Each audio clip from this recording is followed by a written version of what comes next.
Excellency Mr. Deputy Prime Minister, Honorable Minister, Madam Chair, Mr. Director General, former DGs and colleagues of the CGIR, Hank and Carlos, Excellencies, fellow scientists, esteemed colleagues, ladies and gentlemen. For me, it's a pleasure. It is an honor to be here to participate in this celebration of ILRI's 40th anniversary.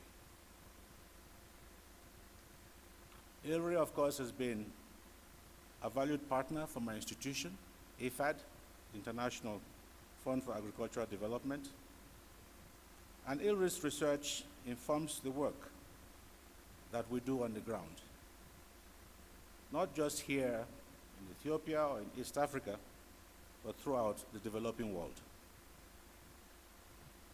The past 40 years have been important for ILRI, and the next 40 years promise to be even more so.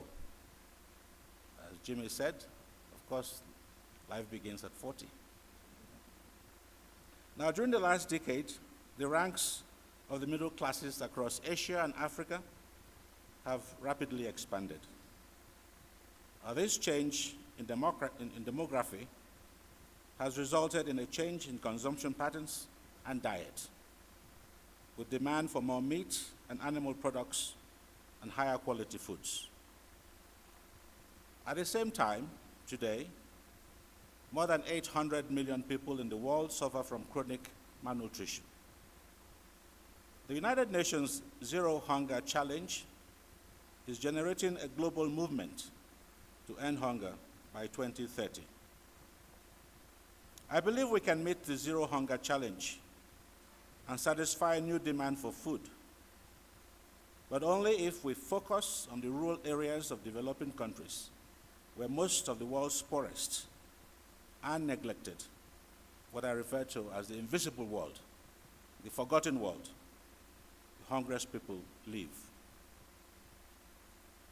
Reaching these women and men and providing them with the tools so they can earn more and eat better will require sustained investment in pro-poor agricultural research. And livestock will need to be a significant focus of these efforts. The potential to end hunger and poverty through smallholder-focused agricultural development is enormous. Looked at another way, this means that if we ignore smallholders and their families and exclude them from our evolving food supply systems, we will never end poverty and hunger. When I talk about smallholders, I'm not just talking about those who tend small plots of land. I'm also talking about pastoralists, forest dwellers, fisher folks. Because agriculture, plant agriculture, animal agriculture, includes rearing animals as well as cultivating the soil to provide food and other products.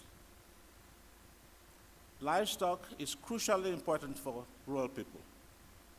Worldwide, some 1 billion people depend on livestock for at least part of their livelihood. And the benefits of livestock production are many. Most importantly, their income, resilience, and nutrition. We all know about the nutritional benefits of having access to protein-rich foods such as eggs, milk, cheese, and meat. Animal source foods provide micronutrients that are difficult to obtain from plant-based foods alone. And these include vitamins A and B12, riboflavin, calcium, iron, zinc, and many others. Not only do animal foods have higher concentrations of these nutrients, but the nutrients themselves are more bioavailable.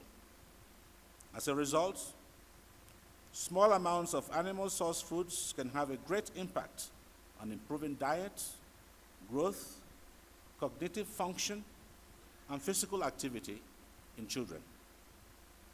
But animals provide more than just nutrition. Farmers also use their livestock to produce fibers and leather, to control weeds, to pull plows, or to transport goods to market.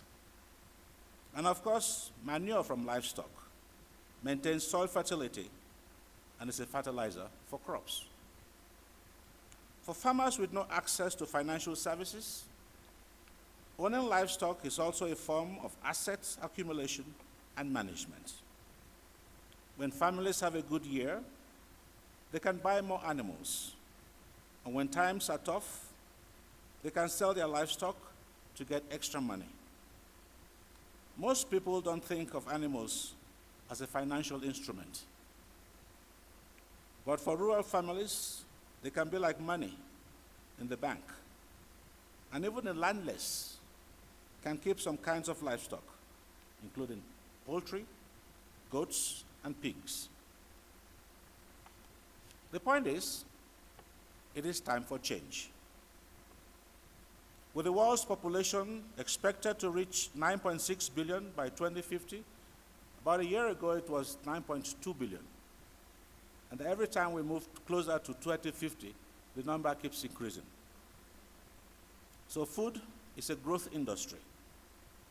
Indeed, demand for livestock products alone is expected to double during the next 20 years. This scenario represents a great opportunity for livestock producers, as well as for the countries in which they live. It is time for livestock keepers to benefit from the economic opportunities in food production and to see their contribution to growth and food security recognized. Smallholders must become more commercially oriented so that they can respond to the growing demand for quality food for urban areas. They also need to participate as full partners in commodity value chains. And here again, let me address the developing world's young people. There's a great business opportunity for you if you will only look beyond the city walls. With unemployment and underemployment standing at more than 20% among Africa's 200 million youth, ages 14 to 25, and millions more entering the job market every year. Which governments are going to create jobs for you? Why wait for government? Did your parents sign a contract with government to employ you before they decided that you should be born? So why wait for government to give you jobs? We have seen the benefits that have accrued from Rwanda's one cow per poor household, one cow, one family. This program, or dairy developing efforts, for instance, also in Kenya and Uganda. These programs have successfully increased both rural incomes and milk production. And we did not look too far. As was said by previous speakers, it's only appropriate that this meeting is taking place here in Ethiopia, in Addis. Ethiopia has the largest livestock herd in sub-Saharan Africa, and livestock directly contributes to the livelihoods of more than 70% of Ethiopians. Excellencies, ladies and gentlemen, for nearly 40 years, IFAD has been exclusively dedicated to eradicating poverty and hunger in the rural areas of developing countries. Now, while others have dipped in and out of agriculture and rural development, IFAD has never wavered. Rural transformation is our raison d'etre. Over the decades, we have seen time and time again how livestock can offer smallholders a way out of poverty.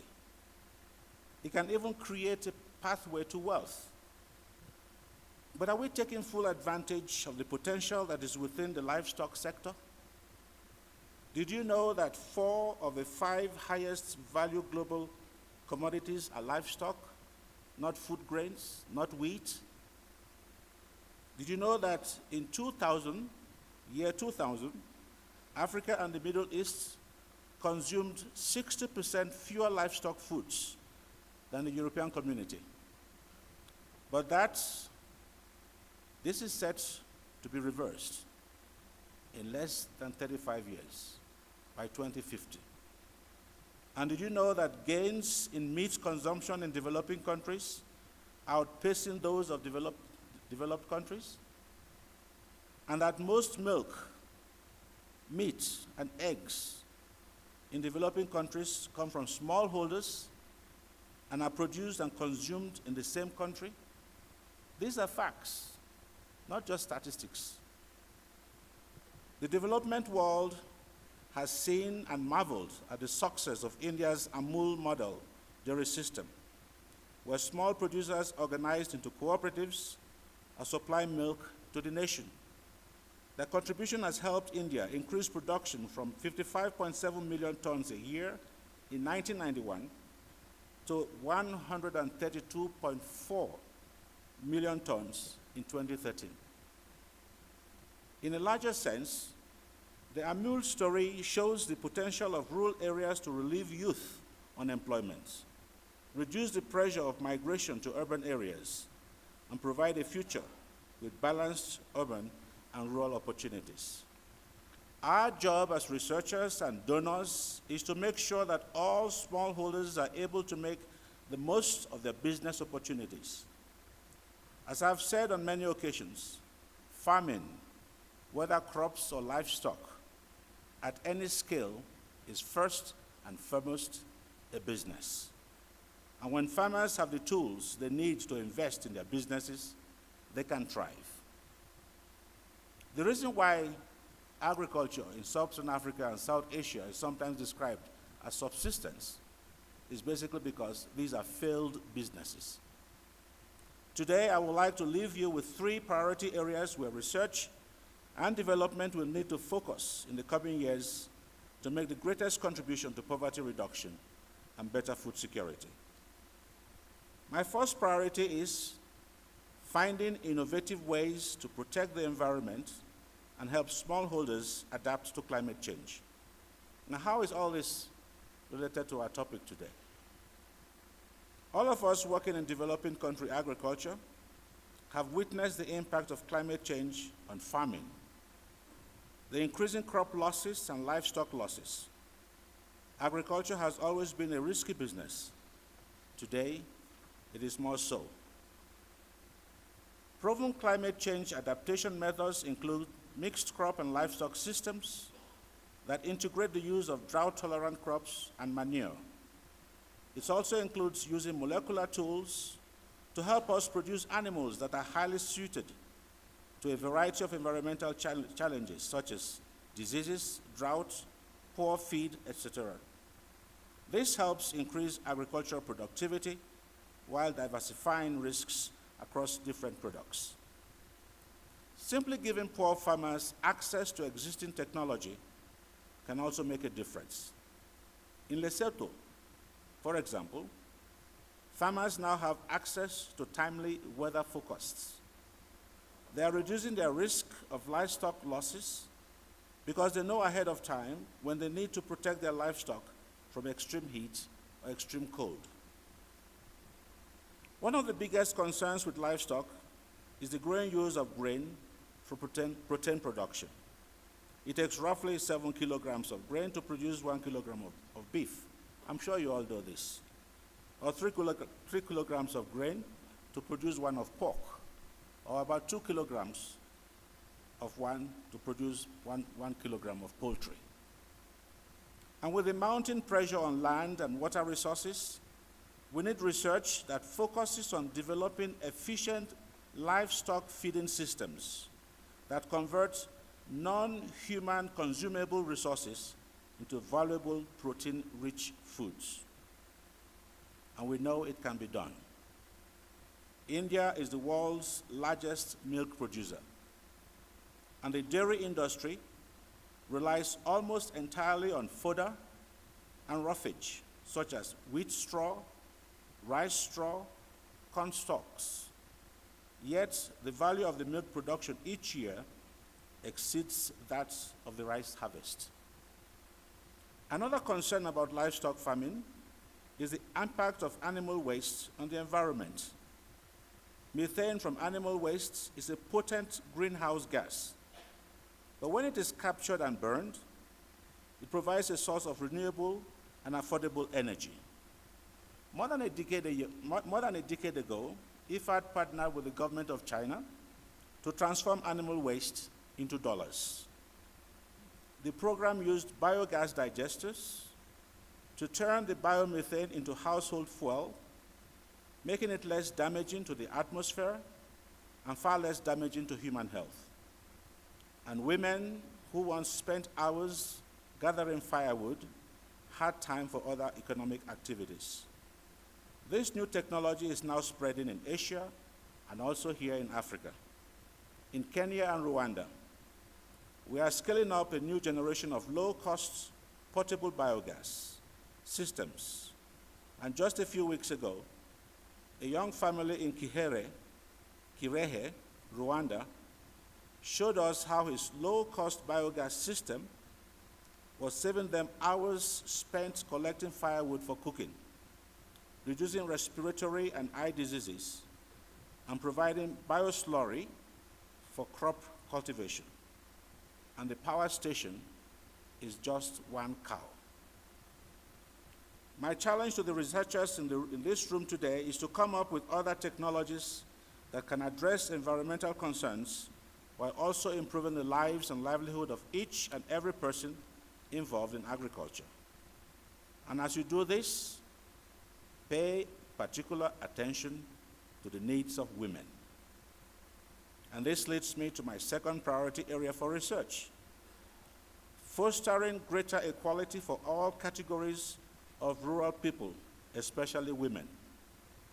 We know that when rural women earn money, they are more likely than men to invest it on their families, in food, in school fees, in clothing, and in medication. Men also invest, but they invest on structures, putting a new roof, or buying a new bicycle or a motorbike, and sometimes taking a second wife. The importance of women to the nutrition and well-being of the family is undeniable. Women account for about 70% of those employed in the livestock sector. And livestock is a crucial source of income for poor women. 10 times more women own livestock than land. Is our research addressing their needs? And where is our research into backyard livestock or neglected species such as guinea pigs, rabbits? These animals provide an essential source of protein for poor rural people and also contribute to maintaining agrobiodiversity. In areas of poor soil, unreliable rainfall, hills, or degraded vegetation, they are often the only animals able to survive and contribute to rural livelihoods. Yet, they have been too often ignored by international donor institutions and research centers. My third and final priority for research may strike some of you as strange. I am a biologist by training, specifically a plant entomologist, and have spent much of my career working in research, as Jimmy just told you. But my few years working at IFAD have convinced me that we will only eliminate hunger if we take advantage of everything that science has to offer. And when I say science, I also mean the softer sciences, the social sciences, policy, human behavior, and the dynamics of policies, as well as the other sciences, biology, chemistry, and physics. Yes, it is exciting to develop a technology in the lab. It's even more exciting to see it implemented in the field. But why give a poor farmer in Africa dairy cattle imported from Australia or small ruminants if they cannot even afford to feed their animals, if they lack safe storage for milk, or do not have access to markets to sell? It reminds me of how we imported exotic breeds that were hardly able to survive the harsh environments of tropical Africa. But what was our conclusion? Africa is not ready for high-performing cattle breeds. How stupid to think that that was why it did not work. And this brings me to another point. Here in many African countries, and this is I am addressing to governments, members of parliament, those who make decisions. In some African countries, I ask the question, is the Ministry of Trade talking to the Ministry of Agriculture? Is the Ministry of Agriculture talking to the Ministry of Livestock and Fisheries or the Ministry of Rural Development? But why in the first place are these separate ministries? Aside from politics, do our policy and decision makers know the cost of doing business the wrong way? And can we really afford to make the same mistakes over and over again? Of course, there is a role for high-end, cutting-edge technologies. But I have learned that no amount of high technology or advances in science or research and development will have the desired impact on people's lives unless the social aspects of a community are adequately addressed. As a former researcher myself, I have seen how agricultural research can translate into better lives and livelihoods to poor rural people. And there is a convincing track record of agricultural research to deliver effective pro-poor technologies, better production systems, and innovation. But I'm not here to laud the efforts of the CGIR, but that institution is doing a great job helping us to feed people. And this is why, in 2013, I approved the establishment of a dedicated agricultural research for development window within IFAD's grants portfolio to support agricultural research institutions engaged in pro-poor policy and technological innovations for the benefit of resource-poor and marginalized smallholder producers. Those are referred to as the invisible and forgotten world. And this is where I have a plea to make. In many parts of the developing world, owning or using a tractor is the dream of every successful small producer. But animal traction can also produce impressive yields. Why don't we invest more in simple, ordinary, but appropriate pro-poor farming technologies that can improve productivity and efficiency? Let me be clear. I never have and never will support research for the sake of research alone. The work initiated by ILRI's predecessor, the International Laboratory for Research on Animal Diseases, ILRAD, on East Coast fever, and ILRI's own work on a new generation subunit vaccine and the ILVAC vaccine platform are fine examples of research that stands to benefit millions of people. Cattle are the main asset of rural populations through Eastern, Central, and Southern Africa. Thanks to the development of this vaccine, poor smallholders in our program in Zambia, for example, are now able to restock after losing cattle to diseases. Thank you, ILRI. Ladies and gentlemen, I can go on and on for hours about livestock and agriculture in general. It's a topic that I'm passionate about, and the role of rural transformation in achieving long-term sustainable development. The role of policies, the need for infrastructure, roads, energy, social services. But for today, let me conclude. There is a great economic and business sense in investing in rural areas. Governments and society will reap the rewards if they invest in robust policies, strong and durable infrastructure, and providing healthy social services to rural areas. And there is a moral, economic, and social imperative for agricultural research to benefit those who need it most, the small-scale farmers, smallholders, herders, fishers in developing countries. Let us reach them, and we will attain our goal of eliminating the scourge of poverty and hunger, while at the same time building sustainable economies and food systems. As we mark ILRI at 40 and international research on livestock, let us all ensure that these women, men, and children in rural areas are at the core of our collective efforts. Thank you.